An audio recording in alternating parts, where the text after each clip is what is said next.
All right. We'll wait a little bit for more people to show up.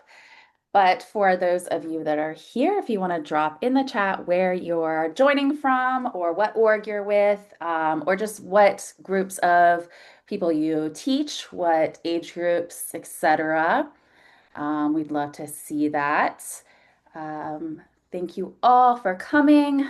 This is our monthly virtual learning series.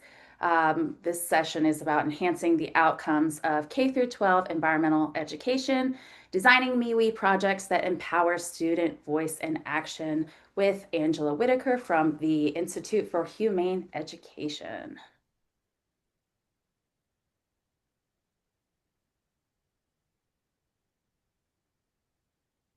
All right, so today's agenda, it's going to be a little bit flexible, but we're going to have about 5 minutes for welcome and introductions. About 40 minutes, Angela's going to chat with us about enhancing outcomes of K through 12 environmental education. We'll have a little bit of time for Q&A and discussion, and then wrap up about 5 minutes. We'll have some resources there as well for you. A little participation tip, please stay muted for the best sound unless you're speaking.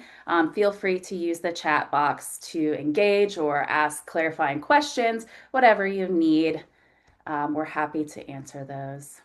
For VAEE News, we do have a board meeting coming up on July 7th. That's open to board members and VAEE members. We also have our next installment of the virtual learning series on July 10th.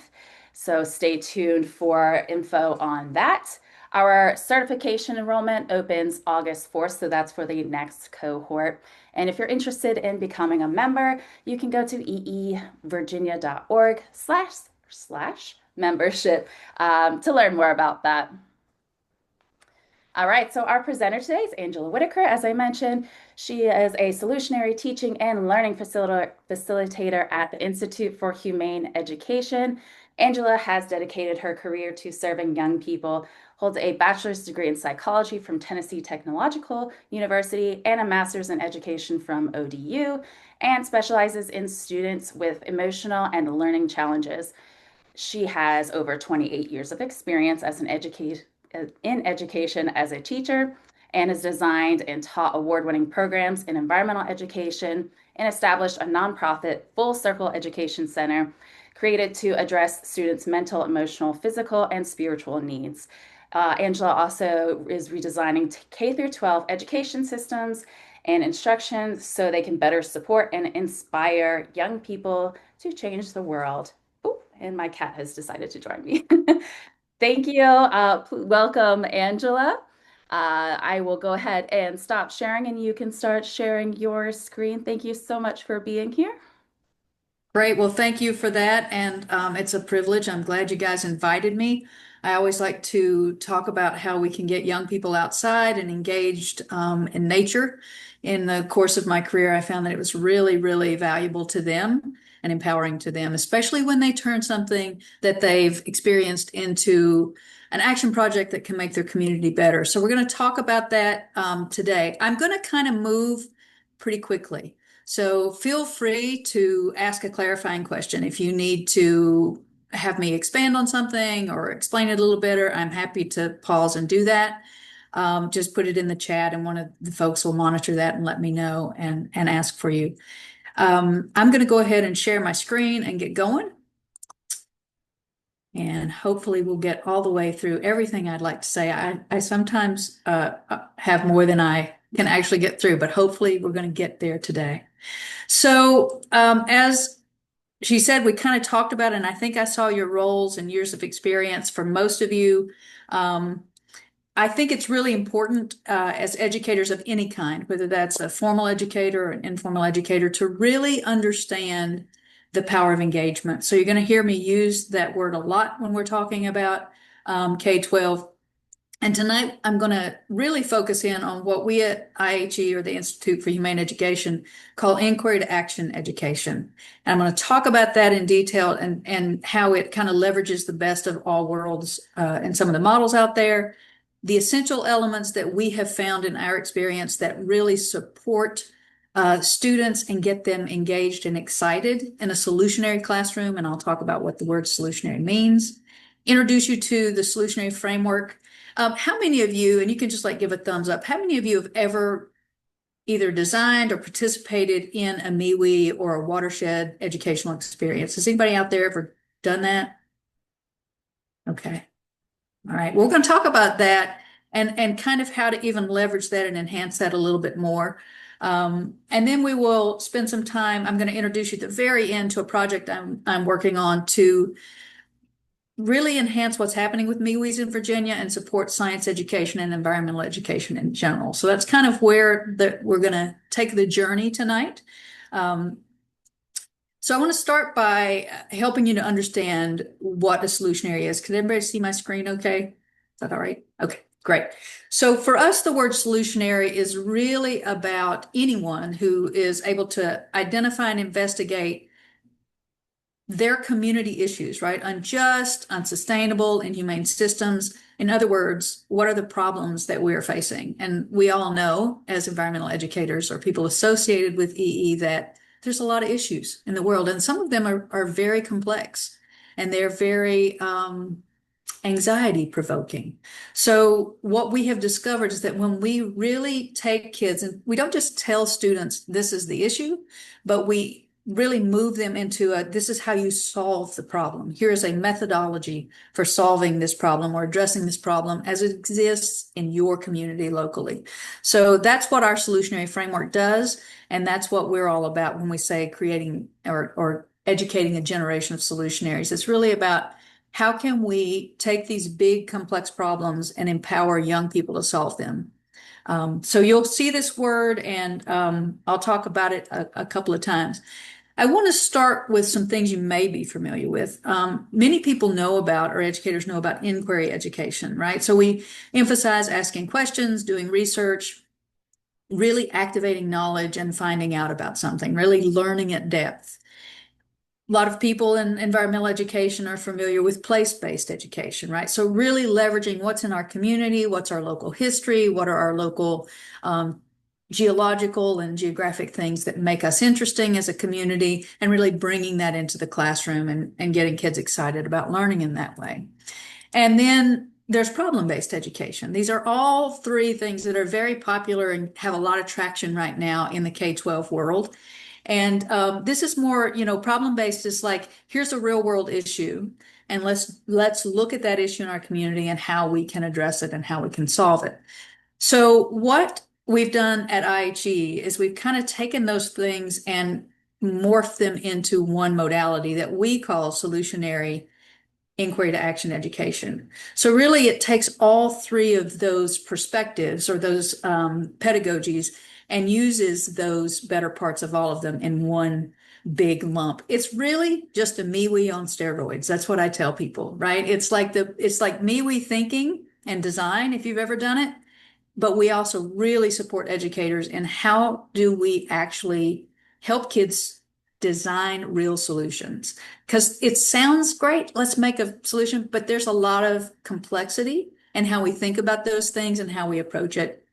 So we really look at and have built into our process how and what do K-12 teachers need from us as community educators, as EE educators outside the system, or what do we as environmental educators in the K-12 system have to think about in order to make sure that we're going to be supported in doing these.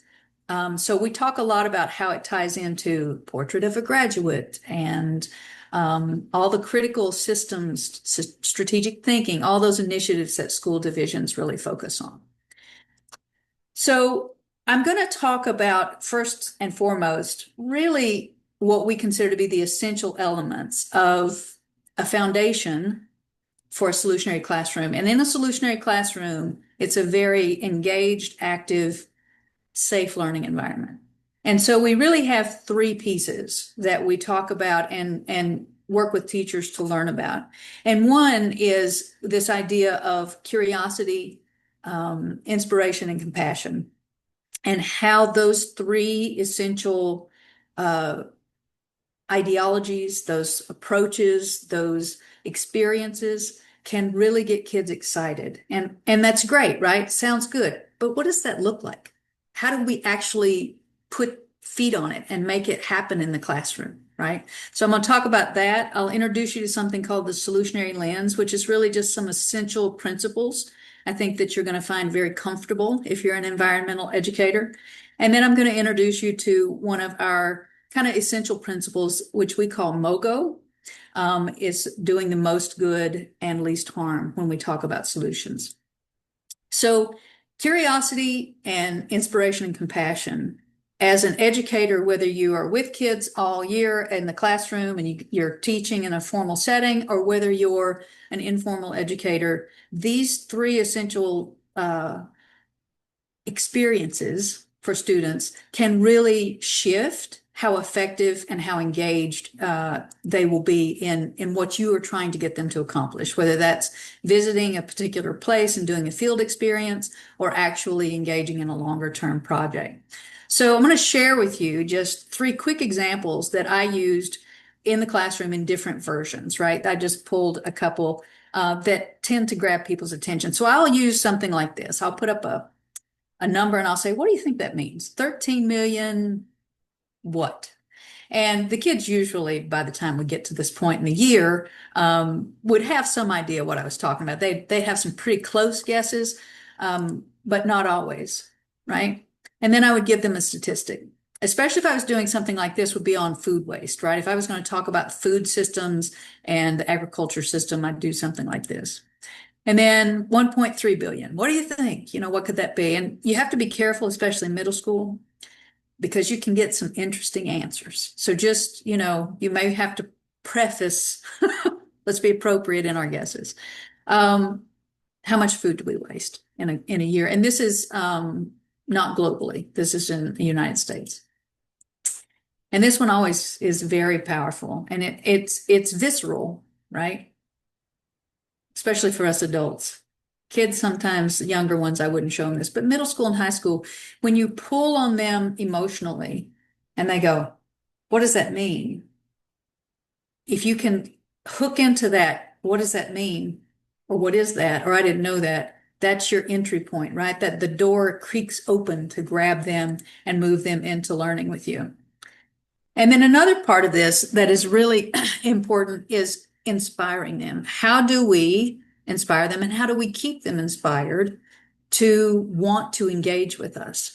When I first started teaching environmental education, I thought everybody was just going to love it.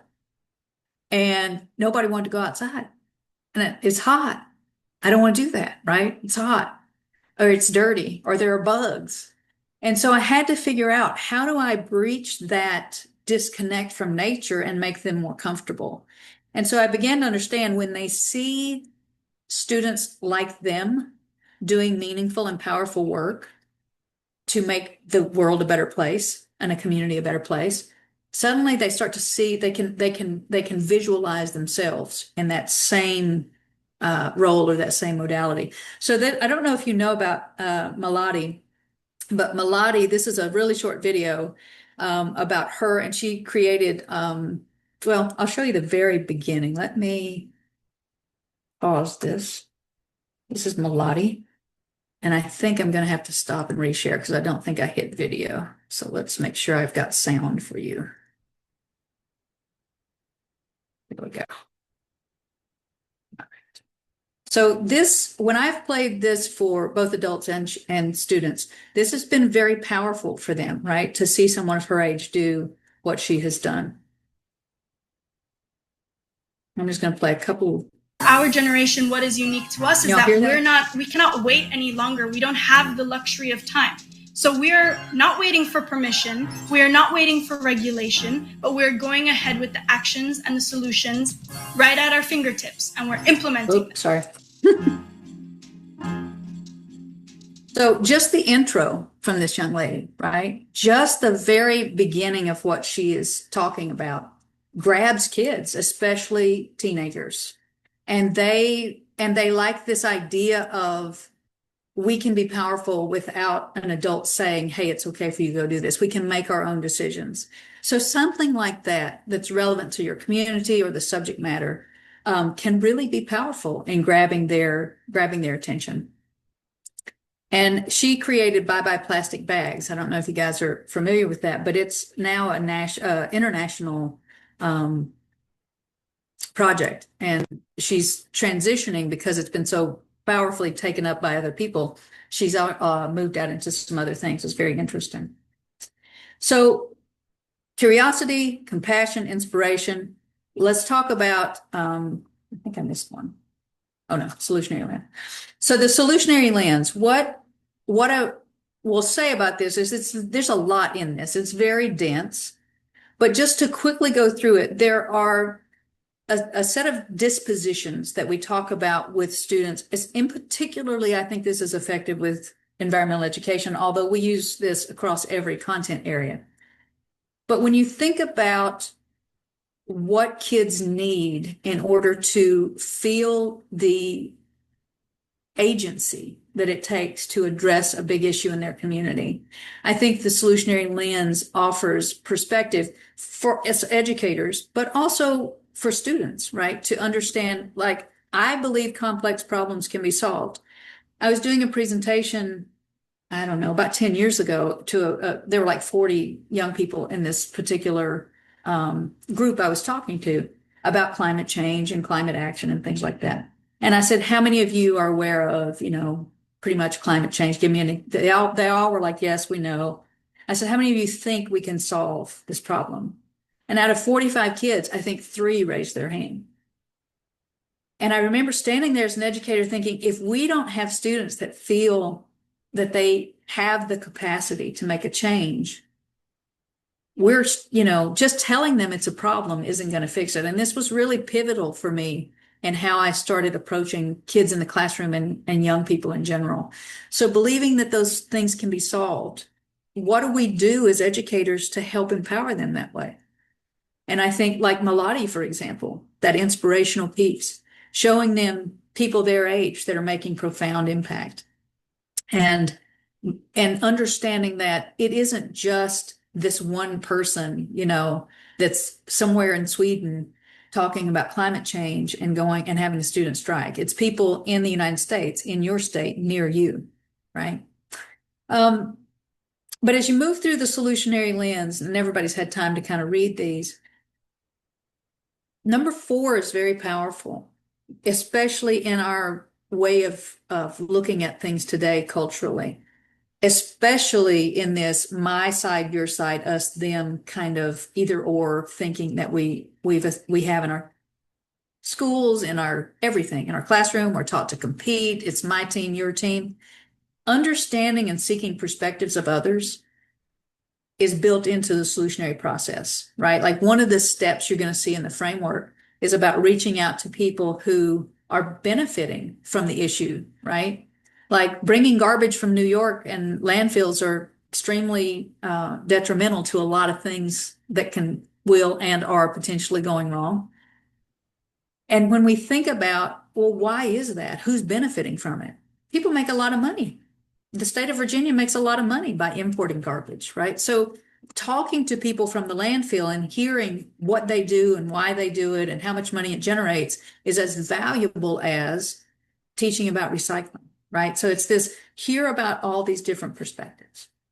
So the last 3 for the solutionary lens, collaborating. We all know about collaborating, right? And finding others like us who are doing things. Systems thinking is kind of this buzzword that I think we hear echo, but I think environmental educators, we understand this deeply because we understand ecosystems, and nature is the ultimate example of systems and how one thing affects another. So it's very easily translated into what we do. And then making sure that when we talk about kids doing things, like I have a lot of teachers that I work with, and they say, well, we're going to do X, Y, and Z, and we're going to go have a presentation, at the end of the thing and tell people what we did. But what did you do? Like, what action did you take? And was that action really looking deeply at why that issue exists, right? So how deeply did you dig at the root issue that's supporting this problem? So all of these 7 aspects of the solutionary lens can be very important and powerful things for you to consider as you design a MWEE, as you design whatever lesson you're working on in your classroom. And finally, I want to talk a little bit about MOGO. So MOGO is the idea that whenever we have kids working to solve a problem, to understand that there can be unintentional harm, right? No problem is perfect. We're never going to have an absolute, I don't think, solution. And I usually show them something like plastic is the obvious example, right? Plastic was a great invention. If it weren't for plastic, there were lots of people who would die because they didn't have potable water. It's a great way to transfer things safely. Well, mostly safely. I talk about, like, I show them inventions. So at the end of the Civil War, there were a lot of people smoking tobacco in this country, and they had to roll their own cigarettes. So that's when rolled prepackaged cigarettes were invented, and people thought it was one of the greatest things ever. It was just, it was wonderful, right? No one was thinking about the negative impacts of these. So I like to bring in these things and say, you know, we can fix things. Sure, we can come up with solutions, but we have to have some type of analysis around, are they getting at the root cause, and are they doing the most good we can do, and is there going to be an unintentional harm or side effect to it? So MOGO is also a very powerful thing you can bring into whatever study you're doing, and it doesn't even have to be a full solutionary unit. It's just a way of kind of a lens of looking through things. So we have the curiosity, inspiration, compassion way of approaching things, the solutionary lens, and MOGO. So these are 3 things that are fundamental in, I think, any effective education, and particularly environmental education. So in the chat, I want to take a quick poll. Which one of these do you think is most important? Like, if you had to just pick one and start integrating it into your classroom tomorrow, what would you pick, and why would you pick it? So just a quick note in the chat about, I think this one is best or most important because whatever. And there's no right or wrong answer. Sometimes it depends on what you're teaching or who your audience is, right? Middle school could be very different than high school. It would help me if I scroll down and look at your answers.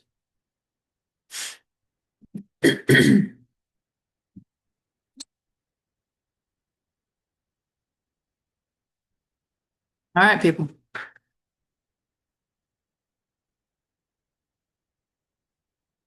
Curiosity feels like the driver of all further steps. I have to agree. I think it's really important. Number 2 really speaks to me because of bringing in other perspectives. Very important, very powerful. Maybe number 2 because it takes into consideration perspectives of others. Right? I think they're all critical for me. It is a hard choice. I agree, Tori. It's a hard choice. The solutionary lens is very powerful, and it's very dense. So there's lots to pull out of it for sure. Just interesting. I always find it interesting to see who kind of navigates to what and what they feel is most important. I use them all, but I have to pull them in at different points, you know. I always thought inspiration. Personally, if you can inspire somebody and get them really excited, you kind of have them, right? You kind of have them in everything else you're going to do. But it's tricky. It's hard to do for sure. Okay, so I want to talk about the solutionary roadmap and our framework and give you a little bit of an overview of that. The framework is really 3 things. My boss always calls it's a 3-for-1 special. So you can use it to design units, MWEE units. It's very similar, and we're going to compare it to the MWEE framework if you've ever seen it. You can use it as you facilitate to really help lead your inquiry to action projects and help keep you on track as you move through the process. Kind of gives you some bumper guards, you know, to make sure you don't get off track in a project that's going to look at a big issue. And that's easy to do, especially if you're studying something as large as climate change and as complex. And it's also something you can teach directly to students. And I will say here, teach directly to anyone, especially adults will grab this and be able to understand it, I think, very quickly. So it's a problem-solving methodology that will work in a lot of different situations. One of the things we've seen a lot of uptick in is businesses want to look at their company or an issue in their company, and they have called us to bring in the solutionary framework. And schools have had their teachers sit down and say, what are the big issues in our school, and use the framework to kind of try to solve that problem. So the 3-for-1 special. So this is our framework for teaching inquiry to action education. There's 4 phases: identify, investigate, innovate, and implement, right? And then there are 3 steps. So if you add that up, it's 12, but we don't like to say it's a 12-step process because that leads to all kinds of interesting comments and thoughts. So we stick with 4 phase when we introduce this to everyone. But it really is a step-by-step guide that you can walk through and help you design a project for students that will bring in whatever your strategies, your standards are that you're aiming to teach. It will help you to really help kids be able to identify a problem and ask good questions about it, how to deepen their understanding of that problem and how it manifests locally, and then look at that through stakeholders, bringing in different stakeholders from both sides, those that are being harmed, those that are benefiting from whatever the issue is. We do a root analysis through the iceberg model, which is systems thinking, in-depth systems thinking, and really teaching kids how to look at an issue and not just, it's like why, right? It's like, here's what I see. There's litter in the park. Well, why is litter in the park? Because people throw their trash on the ground. Well, why do they throw trash on the ground? So it really helps them dig into the system in a powerful way. They'll spend time researching what others have done, because why reinvent the wheel if the wheel's already out there and working? And then it's going to shift into innovate and implement. So when you think about it, there's like a natural break here. So a lot of teachers will be very comfortable with identify and investigate. This is like their wheelhouse. You're learning content, you're studying about what's going on. But then we want action, right? We want kids to do really important, powerful solutions in their own community. So stepping over that into that 3rd step of innovating a solution.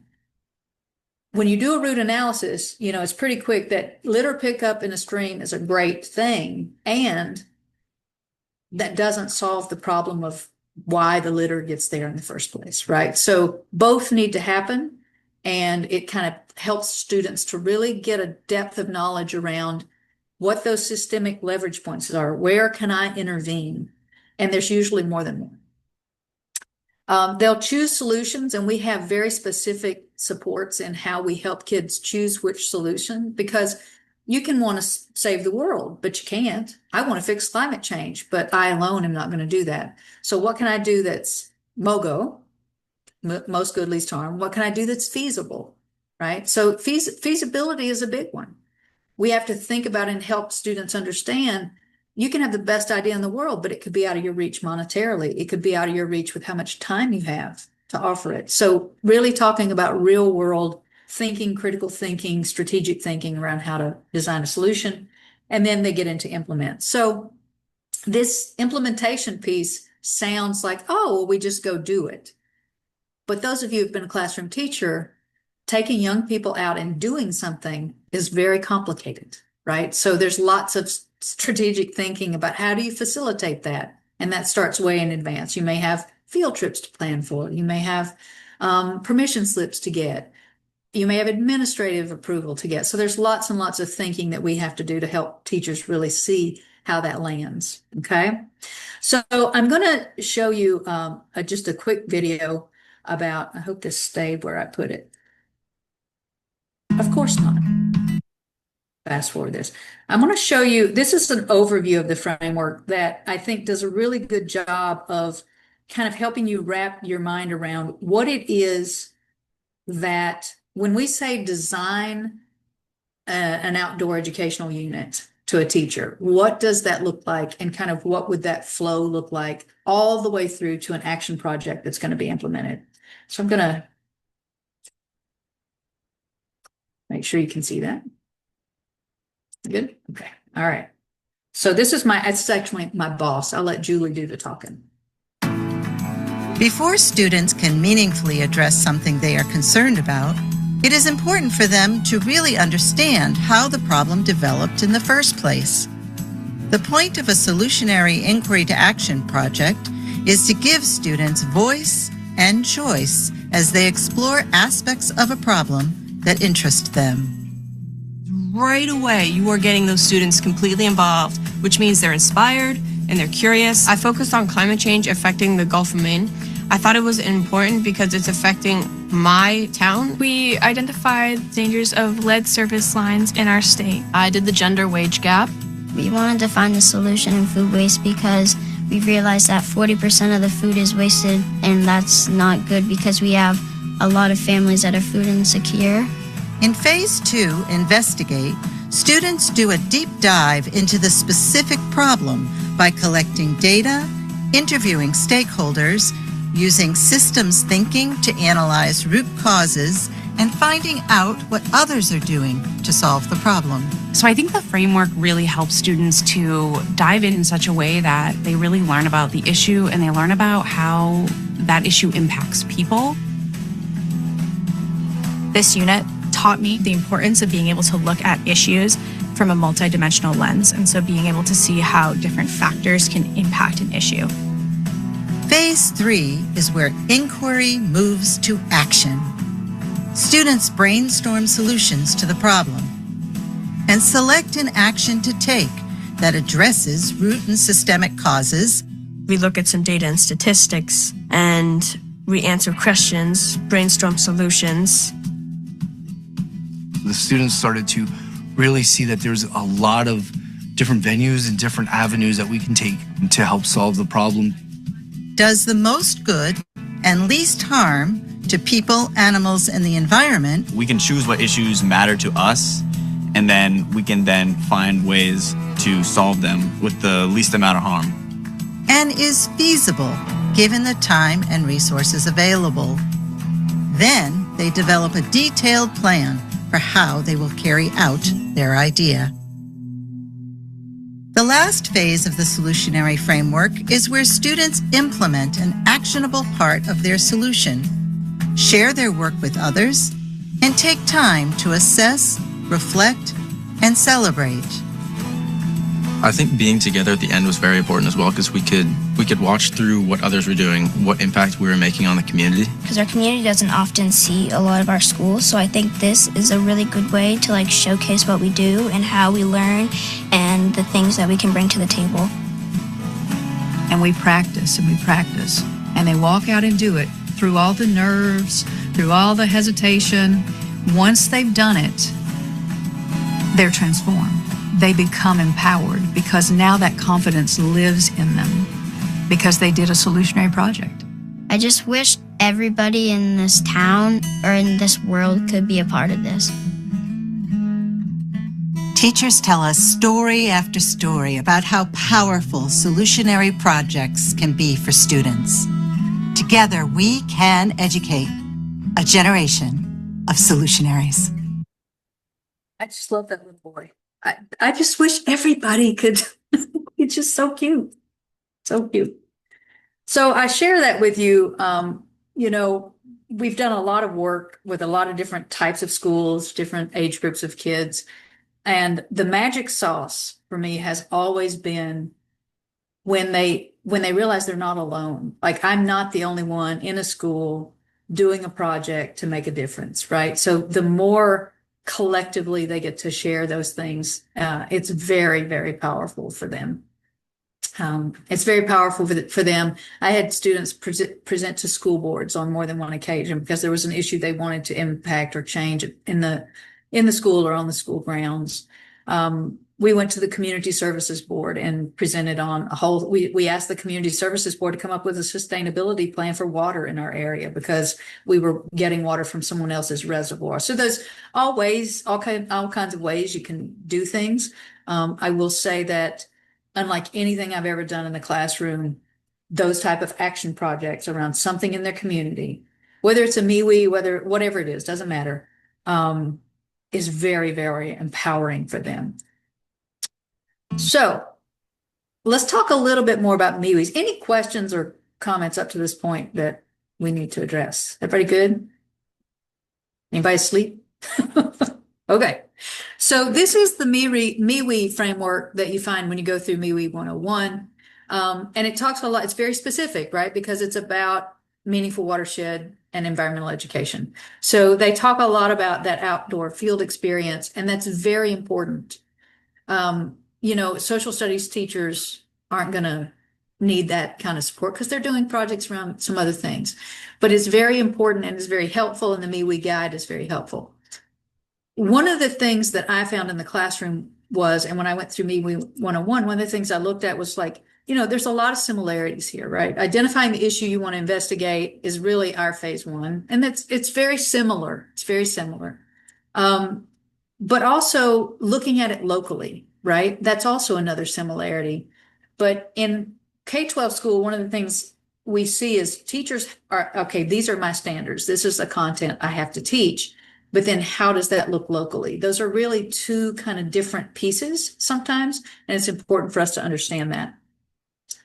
Outdoor field experiences are that local, right? That's where we get out in our own creek and collect macroinvertebrates, or that's where we go do a water analysis, or whatever it is we may be doing that takes them out into the environment. Could be on school grounds still, but it could be, a number of different places. And then when you talk about science in particular and the synthesis, like what did we find out? Like what does this data mean?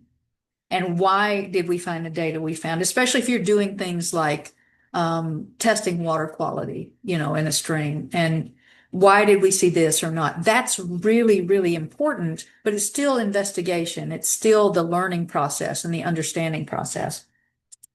And then they talk about environmental action projects, but that's very complicated for young people. And how do I, as a teacher, facilitate that? Like, what do I have to go through to make sure that these kids are going to get to do something that's meaningful? And like I said earlier, this is where I have found the most powerful transformation for kids. When they do something in their community and they can turn around and look at that impact. I had kids write a grant. They helped me write a grant. And then we got the approval through the school board to install a solar energy system at the school. They wouldn't do a big system, but we did a little one. And it was right out front in the school. And we made sure that we had inverters that talked to the internet so that the data was visible, right? And then we had my kids go into a classroom and talk to math teachers about the data and how to get on that website and how they could use it to teach math. Right. So integrating the environmental piece around solar energy, and the kids thought it was really cool because right there it was, and they didn't know what was happening inside those solar panels, all the way up through high school where they learned about why those electrons break free and why certain things happen in a solar panel that creates a flow of electrons that create electricity. So that was great. And it expanded on and brought other people into that conversation. So the solution we kind of innovated, we made sure we brought other people to the table with us, right? Because they wanted people to learn about solar energy and why it was so important. And then there's a lot of support needed for implement. I've had really experienced teachers say, well, I don't know, like, what do I do? What do I have to think about? How do I plan for? I don't know what they're going to pick. If I give student voice and choice, I don't know what they're going to pick. So how do I plan for that? So there's ways in which you can do that. And the framework and the training we offer really talks about that. Okay. So to wrap this up, I would say whenever you're designing MWEEs, thinking about those last two pieces of innovate and implement really are critical around like helping students identify the places, the leverage points that they can push on at that issue and really make a difference. And when you look at systems analysis through the iceberg method, it really talks a lot about that.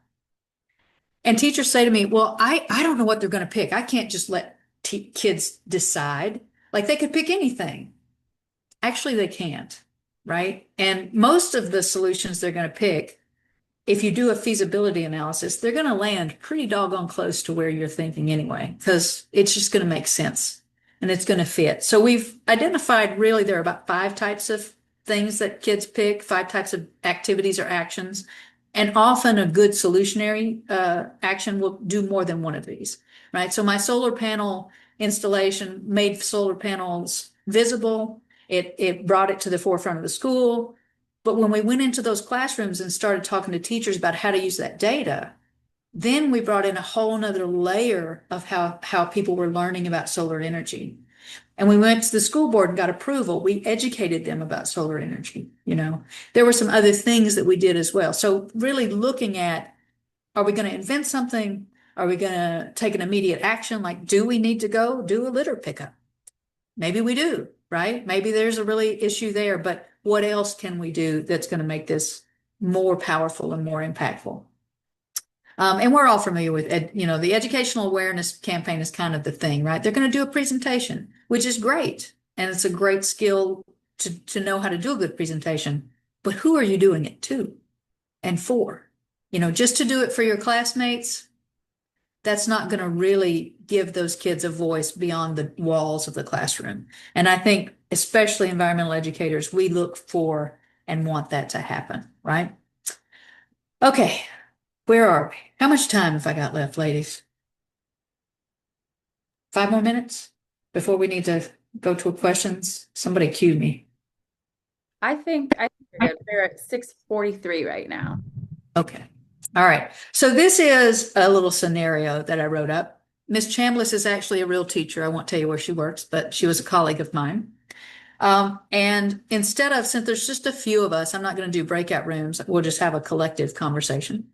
So Ms. Chambliss is a science teacher. I'm going to give you a second to read this. If you can't look at your screen because you're doing something else, I'll read it out loud. She's studying nitrogen, water, and carbon cycles. We're all familiar mostly with that. They've explored the various ways to measure the health and viability of freshwater streams. They have covered the key vocabulary and different standards and created models to illustrate the various cycles. I mean, she's a really good teacher, obviously, right? These are great things. They have learned about turbidity and dissolved oxygen, nitrogen, the phosphate issues in their local watershed. To make the learning more relevant, she's going to take the students and explore a local stream and conduct water analysis. I mean, so far she's hitting the home run, right? It's great. The group will collect the following data. They're going to do DO levels, nitrogen, pH, turbidity, all the things that we would want to know about. After they collect the data, the students will analyze it and determine just how healthy they think the stream is based on those things. One of their findings is that the stream has excessive nitrogen levels and could lead to algae blooms in ponds or creeks that feeds and growth later, right? So they come up with an action project. We're going to do a litter cleanup, right? Sounds like a pretty good unit. But based on what we've just learned, I want to challenge you to think about, and you guys can unmute and we can, when something strikes you, please feel free to share.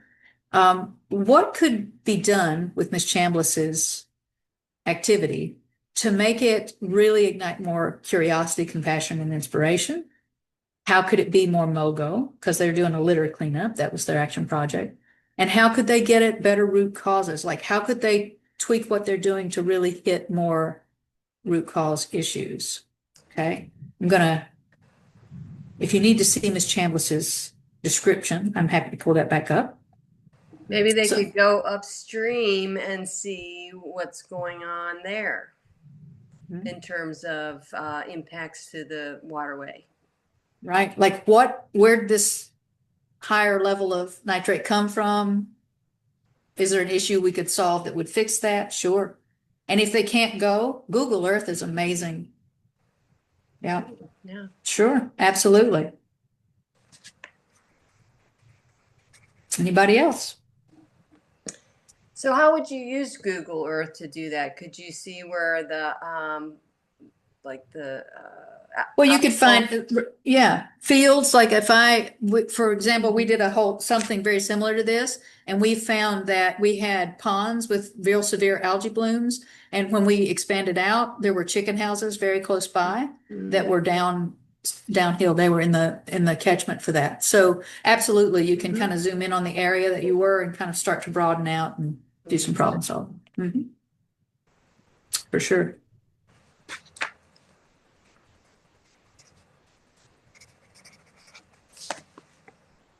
So So that does root cause for sure, right? We had a freshwater snorkeling event last weekend, and that is, I think that would be fun for kids to, a good experience. Absolutely. Anybody else want to talk about how could Ms. Chambliss's project have been leveraged to perhaps be more inspiring?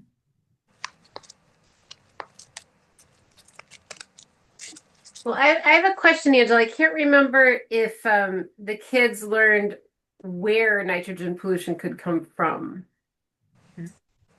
Well, it depends, right? Again, you would want to look at the community in the area. Do you have farms and fields? And if I think if they were looking at those cycles, they probably would have covered something like that. But they certainly, what if she brought local farmers in or a soil and water district person in that could talk about best practices to mitigate that nitrogen access into the waterways, right? And they could learn about programs within. There's always, I always had my soil and water bring in their EnviroScape, right, to talk about, to understand, to visualize, right, how that happens. And that kind of gives them a better sense, right? I think it's really important to help kids connect to those community stakeholders so that they understand these programs exist. Like, what is soil and water? How would they ever know that exists if they weren't into agriculture? So anytime we can bring those outside people in, and that many of them have fantastic resources for us, the more value our kids are going to get, and they get to meet someone in the community who's doing something, right? And you can do pretty fabulous things with that. I have found. I know that, I always like the macroinvertebrates. I like critters. So, that would have been, had I gone to any stream, I probably would have tried to figure out, like, can we get a permit and do a collection in the stream and see what's going on? And how does that compare to the data we collect kind of in the chemistry, turbidity, DO work? I think that's always valuable. But again, it comes back to time, right? Maybe they could look at other streams close by and kind of compare and see if, results are similar. I know they have some databases where you can add that kind of data, and then maybe research and see what are some other solutions. Because I do a lot of like trash pickups in the park with the kids, which is great, but I don't really see the connection between like the litter cleanup and the excessive nitrogen. Right. It's a disconnected solution, right? It's not addressing the issue at all, really. And it's important, right? It is important, but it doesn't really address. And when you have that kind of disconnected solution, I don't want to say it devalues what they did, but it takes away the robust impact that having a solution really, really can. So maybe they could look into what are other ways to address excessive nitrogen besides just the litter cleanup, and maybe have some different things to choose from that are maybe a little bit more connected, or I don't know. Especially if they identify an area where they think it's coming from, and they talk to soil and water, and I don't want to call a farmer and say, hey, you're polluting the stream. That's bad PR for a teacher. We probably won't have them do that. But they certainly could talk to soil and water and say, this is what we found. You may want to talk to people in this community about riparian buffers, or, we could go and do a town hall at the next Farm Bureau meeting, or there's lots of ways in which we can bring that community connection in that are really going to leverage and excite kids and tie into exactly what they're discovering out in that community. And that's really the thing, right? Maybe a litter pickup for another project would be very appropriate, and that might be the only feasible thing you can do action-wise out in the community. But there's always more we can do as far as, can we email people, write a letter, speak to the people in that community agency and find out what they're doing to address it, and let them know we found the problem, right? All right. So I think I have to stop talking now. So there is, this is a free Solutionary toolkit that's online. It gives you the framework, explains the framework. There's lots of really cool free resources there. If anybody's interested, you will get a copy of this PowerPoint and the video, so you'll see this again. If you can't scan it right now, it's not a problem. I do want to real quick say that part of my work is to make sure that we are reaching out to teachers and helping them learn how to do inquiry to action education and do meaningful MWEE education. We do have an initiative right now across this state. And if you're interested, our first training, I got permission like today if you're interested in joining a class and learning more about it, they're willing to offer anybody that was at this or registered for this event. They can have this QR code and get half off. And one of the things I talked to my employer about is I said, half off is great. And what if that's not enough? And she said, well, then they can contact you and we'll work on a scholarship. So, don't let the finances be a barrier. But what will happen during this course is you will basically design a MWEE from start to finish that will fit your curriculum, your school, your classroom. And we'll walk you through every step of the process. Okay. All right. And I know you guys are getting antsy. I'm going to stop talking. I get excited. Thank you, Angela. Heidi, I believe you had your hand up, maybe. Did you have a question? Yeah, I suggested for one of our programs to offer hope to, am of the understanding that you need to offer hope to the students that you teach, especially the younger ones, and that there is something they can do, and suggested that maybe letter writing to their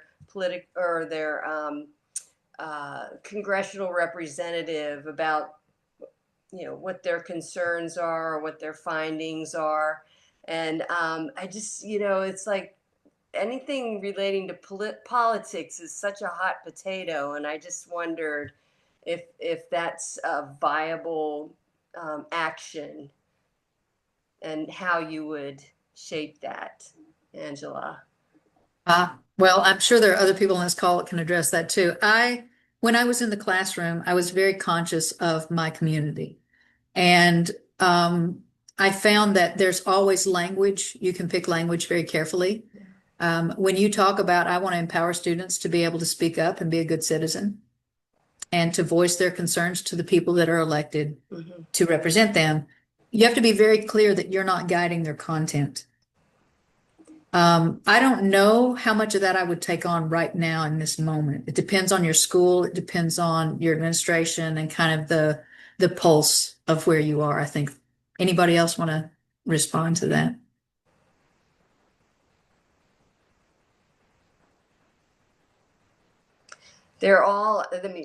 We have representatives from both parties, and letters to all of them, regardless of party, should be fine in my mind. You're in the Roanoke area, is that right, Yeah. Heidi? Mm-hmm. Yeah. I encourage you to, anytime you're in front of a classroom, they should never know what you think. Like kids would always want to know, well, what do you think? And I would say, it doesn't matter what I think.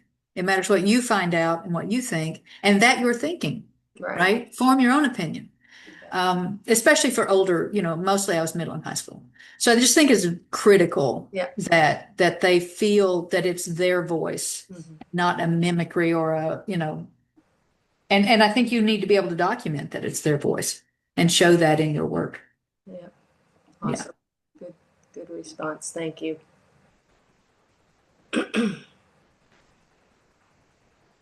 It was a speedy drive through things. Anybody have any questions about the stuff that I talked a lot about? Yeah, Tori. Angie, yeah, I'm interested in, you mentioned the iceberg method or model a couple times, and I'm really interested in the systems thinking framework as just kind of a way of getting kids more engaged in kind of an entry to the why of environmental science and environmental education itself. And I was curious if you had like a good resource that you've used for the iceberg method. I Googled it a little bit, but thought you might have a good one to share. I do. I think, learning how to do the iceberg method is you really have to do it, right? Like you have to do it and you have to create an example. And we cover that pretty in depth when we do training. There is a lesson plan on our website at IHE called the Bicycle Systems Thinking Lesson. And it takes this bicycle, which most kids have some understanding of, and talks about it as a system. So it's a non-environmental example. But I often take something very simple, and I just watched a lot of videos. Edutopia has a lot of great videos if you go to their website. There are a couple of good ones on YouTube if you go and just say example of an iceberg model. And I can certainly send you a couple of links that I use when I do training. Thank you. That'd be awesome. Yep. We're actually working on it's so powerful, but it's hard for people to wrap their mind around how to teach it to young people. We're working on a model, couple of videos, but they're not ready yet. So soon.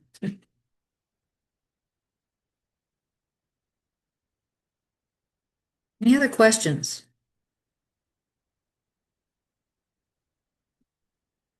All right. We had one in the chat asking, what's the youngest age you've used this sequence with? We have people do it at preschool, but it looks very different, right? It's very, very different. And there are lots of younger, preschool, early childhood lessons on the IHE website. There's lots of free lessons. If you go, you have to make a free account, but they give you, give them your email. But there are lots of lessons there that will help you. My personal youngest was 4th grade, and it was very challenging because I was teaching them more about how to read, how to read for understanding, right? And it was a lot more of applied math versus the real deep concept around things. I say that a lot of times the sweet spot for this is middle and high school, and yet you can go on our website and find lots of lessons for 4th grade and down that specifically will help you to build the foundation of this type of thinking. And it will introduce things like those MOGO concepts to kids so that they start to think about systems and impacts and consequences of our choices.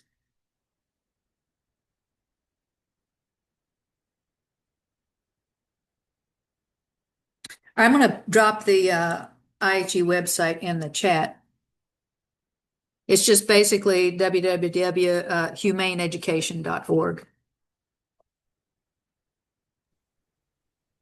I will also, I'll be sharing Angela's slides and the recording of this, as well as any resources she has to share after this as well. So we'll have that too. And the community educator training I'm doing next week, I have a whole list of resources that I'm happy to pass on for this group as well. Awesome. Yeah, thank you. Yeah, and we have Angela's email is on the screen if you guys would like to reach out to her if you have any follow-up questions. If you have any follow-up questions for me about virtual learning series, my email is up there as well. I would love if you guys could fill out our feedback survey on the left-hand side here. And if you can, we would love to keep these free. So if you can consider making a donation. We are right at 7 o'clock. So I'm going to finish up here. But again, I will be sending out the recording. We have our emails here if you have any follow-up questions. Thank you, Angela, so much for coming. We really appreciate it. Very, very welcome. And I really appreciate you guys and all you do. And you guys that are still in the classroom, teachers, please keep doing what you do. It's so important. It's so very important. Absolutely. Thank you all.